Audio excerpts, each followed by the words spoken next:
ઋષભદેવજી મહારાજ જ્યારે સંન્યાસ લેતા હતા અને પોતે જ્યારે આ સંસાર છોડીને ભગવાનના ભજન માટે જતા હતા, દીકરાને બધું આપવું હતું, ત્યારે એમણે પરમાત્માને કથામાં એવું લખ્યું છે કે ઋષભદેવજી મહારાજે પોતાના દીકરાઓને શું આપ્યું?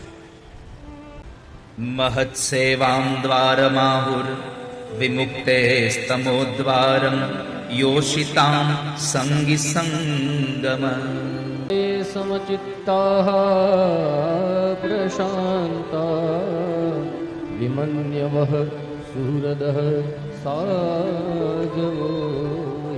બહુ સરસ અહીંયા ઉપમા આપી છે. મહત સેવામ દ્વારવાહુર.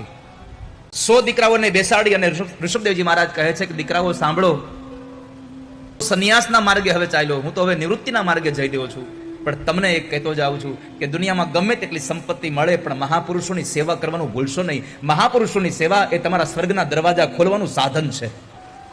કુસંગ કરશો તો નર્કનું દ્વાર ખુલશે. તમે કેવાનો સંગ કરો છો એના ઉપર તમારું બધું નિર્માણ થતું હોય છે.